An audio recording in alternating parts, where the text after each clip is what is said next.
Hello everyone नमस्ते this is Santosh. So आज हामी कुरा गर्दैछौँ प्रेजेन्ट मोमेन्टमा चाहिँ कसरी खुसी बस्ने। हामी 5 वर्ष अगाडि के सोचिरहेको हुन्थ्यौँ भन्दाखेरि मेरो लाइफ चाहिँ 5 वर्ष पछाडि चाहिँ मेरो यो टाइपको गोलहरू एचिभ हुन्छ अनि त्यस पछाडि चाहिँ लाइफमा खुसी आउँछ। 5 वर्ष पछाडि चाहिँ म यस्तो हुन्छु अथवा मेरो ब्याङ्क ब्यालेन्स यति हुन्छ अथवा मेरो ड्रिम जब हुन्छ अनि त्यसपछि म खुसी हुन्छु भन्ने सोचिरहेको हुन्छ। कुनै कारणवश ड्रिम जब आएन अथवा कुनै हामीले ड्रिम जब पनि पायौँ तर लाइफमा चाहिँ के लागिरहेछ भन्दा अझै स्ट्रगल चलिरहेछ। म अझै चाहिँ सेटल भइरहेको छैन, खुसी चाहिँ अझै मिलिरहेको छैन, कतै चाहिँ केही छुटिरहेछ, केही चाहिँ बिग्रिरहेछ भने जस्तो हामीलाई फिल भइरहेछ भने दिस इज जस्ट प्याटर्न। हामी चाहिँ एउटा सर्टेन प्याटर्नमा घुमिरहेछौँ क्या, त्यही गोलमा चाहिँ रिङिरहेछौँ होइन। खासमा खुसी हुने भन्ने कुरो पनि एउटा के हो भन्दाखेरि खुसी हुने पनि ह्याबिट हो क्या। कोही मान्छेहरू के हुन्छ दुःखमा त्यस्तो धेरै अल्झेर बसिरहेको हुँदैन क्या। अनि उनीहरू मान्छेहरू त्यो अब यस्तै भइहाल्छ ठिकै छ भन्छन्, मुभ अन भइहाल्छन् होइन। जस्तो दुःख आए पनि मान्छेहरूको प्याटर्न हुन्छ क्या कोही चाहिँ। अनि जो चाहिँ खुसी हुन्छ उनीहरूको लाइफमा चाहिँ राम्रो कुरा आए पनि त्यहाँ चाहिँ एउटा कारण खोजिरहेको हुन्छ कि म कहाँबाट कसरी दुःखी हुँ भनेर क्या। अनि हामी यस्तै गरी रुमरिरहेको हुन्छौँ। अनि यो खुसी हुने कुरो पनि ह्याबिट हो। यो चाहिँ प्र्याक्टिस गर्दै गयो भने चाहिँ मान्छेलाई बानी पर्छ क्या खुसी हुने कुरा पनि। अनि उसले चाहिँ के कुरामा फोकस गर्दै जान्छ भन्दा खुसी मात्रै देख्छ क्या। अब के कुरामा खुसी हुने, कसरी खुसी हुने, नेगेटिभ कुरामा पनि उसले एउटा पोइन्ट खोज्छ क्या, पोजिटिभ हुने, खुसी हुने। सो यो कुरालाई चाहिँ अलिकति टाइम चाहिँ लाग्छ होइन। अब लाइफ भनेको प्र्याक्टिकल हो, प्र्याक्टिकल गर्दै जाने हो होइन। भएन भने त यसै भएको छैन त्यसै भयो होइन। भयो भने त भइहाल्यो, प्र्याक्टिस गरेर एकदम ट्राई गरेर भयो भने त भइहाल्यो नि त होइन, खुसी मिलिहाल्यो नि त। सो आज चाहिँ हामी 5 वर्ष पछाडिसम्मको खुसीलाई छोडेर चाहिँ एउटा दिन चाहिँ कसरी खुसी बनाउने, अनि एउटा दिन खुसी बनाउनलाई चाहिँ एउटा बिहानीले कसरी मद्दत गर्छ, त्यो बिहानीलाई चाहिँ कसरी सुरुवात गर्न सकिन्छ। बिहान 1 घन्टा आफूलाई दिनियो भने चाहिँ त्यसले चाहिँ पुरा दिन चाहिँ कसरी एकदम सुखमय खुसीमय बनाउँछ भन्ने कुरा चाहिँ गर्न जाँदैछु आज म। त्यो भनिन्छ नि होइन, दिनको सुरुवात चाहिँ बिहानीले गर्छ भन्छन् नि। सो बिहानी चाहिँ कसरी सुरु गर्ने भन्दाखेरि हामी एकदमै रसमा उठ्छौँ बिहान होइन। अब कोही 10 बजे उठ्छौँ होला, कोही 5 बजे उठ्छौँ होला, कोही 7 बजे उठ्छौँ होला। अनि बिहान उठ्ने बेला नि के हुन्छ, अलार्म चाहिन्छ हामीलाई। अनि अलार्म पनि स्नुज गर्छौँ। अनि त्यहाँबाट 5 मिनट एक्स्ट्रा भन्छौँ। अनि भन्दै 1 घन्टा आधी घन्टा जान्छ। अनि त्यस पछाडि हामी एकदम रसमा उठ्छौँ। हामीलाई कतै जानु परेको हुन्छ, कसैको ड्युटी जानु पऱ्यो होला। सबैको आफ्नो प्रब्लम छ, प्रब्लम लाइफमा सबैको हुन्छ होइन। आफ्नो प्रब्लम छ, सबै एउटा रसमा छन्, एउटा दौडमा छन्, एउटा हतारमा छन्। अनि त्यो अनुसारमा हामी एकदम त्यसरी दौडिन्छौँ। तर चाहिँ आफूलाई चेन्ज गर्नु छ भने चाहिँ ल अब मेरो लागि चाहिँ म बिहानको 1 घन्टा अथवा आधी घन्टा, सकिन्छ भने 1 घन्टा, सकिँदैन भने आधी घन्टा चाहिँ म आफूलाई दिन्छु भनेर सुरु गर्ने हो भने चाहिँ बिहानको 1 घन्टा चाहिँ हामीले त्यति 1 घन्टा ह्याक गर्न सक्यो भने चाहिँ लाइफ जस्तो अब कन्टिन्यू प्र्याक्टिस गर्दै जाने भने त काया पलटै हुन्छ होइन, त्यही 1 घन्टाले नै।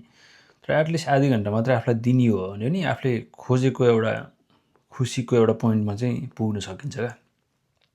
अनि नेक्स्ट कुरा भनेको चाहिँ अब हरेक मान्छेको एउटा गोल हुन्छ नि त होइन। कसैले के बन्ने सोचिरहेको होला, के होला कसो होला, आफ्नो गोल हुन्छ होइन। अनि अब धेरै मान्छेहरूले त के पनि गरिरहेको हुन्छन् भन्दा गोलहरू चाहिँ अब त्यो लेखेर भित्तामा टाँसिरहेको हुन्छन् आफ्नो बेडरुममा कता यसरी टाँसा छैन भन्दा पनि टाँस्न सकियो होइन आफ्नो एउटा गोल। त्यो चाहिँ किन भन्दाखेरि हाम्रो माइन्डलाई चाहिँ एकदम रिमाइन्डर चाहिन्छ क्या।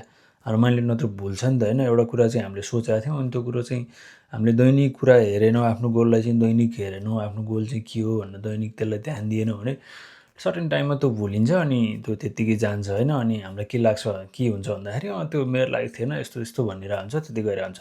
तर चाहिँ कुनै एउटा गोल छ, त्यो चाहिँ जसरी नै एचिभ गर्नु नै छ। अनि त्यो कुरा चाहिँ भित्तामा लेखाएको छ, कतै लेखाएको छ, अनि हामी हरेक दिन त्यसलाई हेर्छौँ भने चाहिँ हाम्रो माइन्डले त्यो सम्झिरहेको हुन्छ। अनि हामी त्यतिर फोकस पनि हुन्छौँ होइन। अनि उठ्ने बित्तिकै दोस्रो कुरो भनेर चाहिँ ओछ्यानबाट निस्किने बित्तिकै आफ्नो गोल के हो, कता लेखाएको छ, के छ होइन, कसो छ, त्यो एकदम रिमाइन्ड गर्ने। अनि त्यस पछाडि नेक्स्ट के भन्दाखेरि ब्रिदिङ। बिहान उठ्ने बित्तिकै चाहिँ अक्सिजन के हुन्छ नि, शरीरलाई अलिकति अक्सिजन दिने ब्रिदिङ एक्सर्साइजहरू गर्ने होइन। अनि मेडिटेसन पनि एकदमै जरुरी हुन्छ मर्निङ। अब मेडिटेसन भन्दा त्यो घन्टौँ बस्नु नि परेन, at least like 5 minute, 10 minute, 15 minute होइन, कति मिनट टाइम हुन्छ आफूसँग कति लामो टाइम छ त्यसको लागि चाहिँ 5 मिनट 10 मिनट चाहिँ टाइम दिने आफूलाई। अनि 10-15 मिनट चाहिँ टक्क मेडिटेसन गर्ने। अनि मेडिटेसन गर्दाखेरि नि के भन्दाखेरि एकाग्र ध्यान दिनुपर्छ, एकदम दिमागमा कुनै थटै आउनु हुँदैन, शून्यमा जानुपर्छ भन्ने होइन क्या। मेडिटेसन गर्दा नि के हुन्छ भन्दाखेरि मेडिटेसन गर्नु अगाडि ल ब्रिदिङ गऱ्यो 5 मिनट चाहिँ हामीले ब्रिदिङ एक्सर्साइज गरियो होइन, शरीरमा अलिकति अक्सिजन नि पुग्यो, गुड फिलिङ भयो होइन, अनि ब्लडमा अक्सिजन गयो, त्यसले पनि त्यो नि एकदम राम्रो कुरो हो शरीरको लागि। अनि मेडिटेसन गर्दाखेरि नि आफ्नो चाहिँ गोल अचिभ गरेको भिजुलाइजेसन गर्न सकिन्छ मेडिटेसन गर्दाखेरि चाहिँ, अनि आजको दिन राम्रो जान्छ भन्ने कल्पना गर्न सकिन्छ माइन्डमा होइन। अनि त्यसले चाहिँ के हुन्छ भन्दाखेरि होप देखाउँछ कि माइन्डलाई, एकदम हामीले चाहिँ होप देख्न थाल्छौँ, अनि त्यसले चाहिँ एक्सन लिन पनि एकदमै मद्दत गर्छ क्या भिजुलाइज गर्ने हो भने चाहिँ। अनि त्यस्ता कुराहरू चाहिँ कनेक्ट हुँदै जान्छन् लाइफमा होइन, अनि एक्सन लिनलाई एकदमै मद्दत पुग्छ त्यो भिजुलाइजेसनले चाहिँ।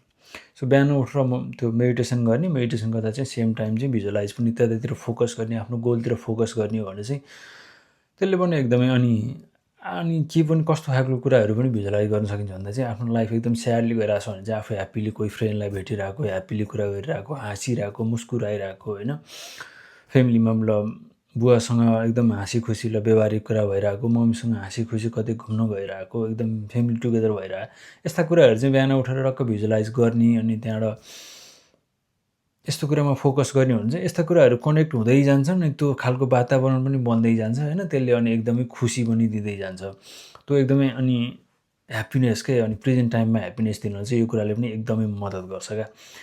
त्यसबाट अर्को कुरा भनेको एक्सर्साइज क्या। एक्सर्साइज चाहिँ किन आवश्यक छ भन्दाखेरि अब हेल्थको लागि त आवश्यक छँदैछ होइन, एकदमै त्यो भनिरहनै पर्दैन कि एक्सर्साइज किन आवश्यक छ भनेर भनिरहनुपर्छ जस्तो मलाई लाग्दैन कि, सबैलाई थाहा छ कि एक्सर्साइज एकदम आवश्यक छ, तर हामी इग्नोर गरिरहेको छौँ, त्यहाँबाट भागिरहेछौँ क्या।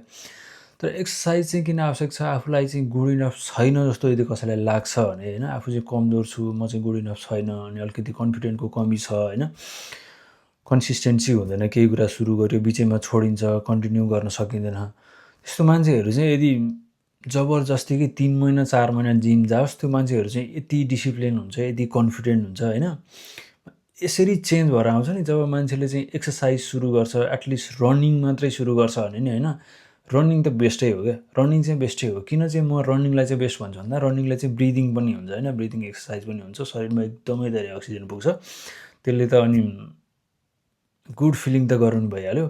कोही मान्छे 3 महिना कन्टिन्यू होइन, दिनमा 3 किलोमिटर 4 किलोमिटर दौड गर्छ भने त्यो मान्छेको अनुहारमा के यस्तो खालको चमक आउँछ, यस्तो चमक आउँछ, त्यो मान्छे यस्तो डिसिप्लिन हुन्छ, त्यसको फुडहरू चाहिँ यति, मान्छेले के एक्सर्साइज सुरु गर्यो भने चाहिँ त्यो मान्छेले चाहिँ गुड खानेकुराहरू खान थाल्छ, जङ्क फुडहरू छोड्न थाल्छ होइन, अनि फोकस गर्छ क्या राम्रो कुरामा, अनि कसैको ज्यान बनिरहेको देख्न सक्छ, कसैको कन्फिडेन्ट देखिरहेको हुन्छ, कसैको चाहिँ कन्सिस्टेन्सी देखिरहेको हुन्छ, अनि ऊ पनि अब त्यस्तो बन्नु पऱ्यो हुन्छ, उसलाई नि चेन्ज गर्नु पऱ्यो हुन्छ, अनि मैले नि सक्छु भन्ने कन्फिडेन्ट आउँछ होइन, म पनि केही हो, म पनि वर्थ इट हो भन्ने खालको चाहिँ एउटा एटिट्युड आउँछ क्या जिम गइसके पछाडि, एक्सर्साइज गर्न थालिसके पछाडि, रन गर्न थालिसके पछाडि, अनि मान्छेले त्यतातिर एक्सन लिन्छ। त्यो भएर चाहिँ एक्सर्साइज रनिङ भन्ने कुरा चाहिँ एकदमै आवश्यक हुन्छ।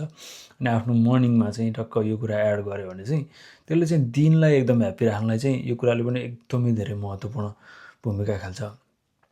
अनि अर्को कुरा भनेको चाहिँ अब सबै कुरा लाइफमा चाहिँ सबै कुराले सर्भ गरिरहेको हुँदैन नि त, मान्छेको लाइफमा त केही न केही दुःख गइरहेको हुन्छ होइन। अब जे पनि कुरा जे कुराले चाहिँ आफूलाई सर्भ गरिरहेको छैन, के कुरा चाहिँ आफूले चाहिँ के कुरामा दुःख लागिरहेको छ, त्यो कुरालाई चाहिँ लेख्ने क्या बिहानको 5 मिनट दिएर चाहिँ, मेरो लाइफमा चाहिँ यस्तो यस्तो घटना भइरहेछ, मैले चाहिँ यो कुराहरूबाट छोडिदिएँ, मैले चाहिँ यो लेट इट गो क्या, टक्क लेख्नै छोडिदिने। त्यो कुराले चाहिँ के हुन्छ भन्दाखेरि हामीभित्र त्यो गुम्सेर बस्दा इमोसन चाहिँ रिलिज हुन्छ कि, हामीले जे कुरा चाहिँ सर्भ गरेन लेख्यौँ भने चाहिँ अनि त्यो इमोसन रिलिज हुन्छ, अनि हामी त्यो कुरा आज पनि लेख्ने, भोलि पनि लेख्ने, पर्सि पनि लेख्ने, एउटै कुरा त लेखिँदैन त्यो, अब फरक फरक दिनमा फरक कुराले सर्भ नगरेर हुन्छ, अनि त्यो लेखिसके पछाडि चाहिँ त्यो इमोसन जान्छ, अनि हामी त्यसलाई बिर्सिँदै जान्छौँ होइन। अनि फ्रस्ट्रेट हुँदैन क्या त्यही इमोसन लिएर, त्यसैमा एउटै कुरामा हामी कति लामो समय अड्किरहन्छौँ नि त, त्यसरी अड्किरहँदैनौँ क्या। यही नै हो बिहान उठेर एकदमै सुधार गर्नुपर्ने 4-5वटा कुरा भनेको यही नै हो। अनि अब यति धेरै कुरा कसरी गर्ने जस्तो लाग्छ भने चाहिँ त्यति लामो समय दिनु पनि पर्दैन, 5-5 मिनट 10-10 मिनट होइन, 15-15 मिनट आफूसँग कति टाइम छ, बरु 1 घन्टा कम सुतेर 1 घन्टा चाँडो उठेर होइन, आफ्नो लागि चाहिँ बिहान 1 घन्टा चाहिँ आफूलाई दिने हो भने चाहिँ it's really helpful. So thank you so much guys, आजलाई यति नै। सो नेक्स्ट भिडियोमा हामी फेरि छिट्टै भेट्नेछौँ। यहाँसम्म आइयो भने चाहिँ सब्सक्राइब गर्नु होला। Thank you so much.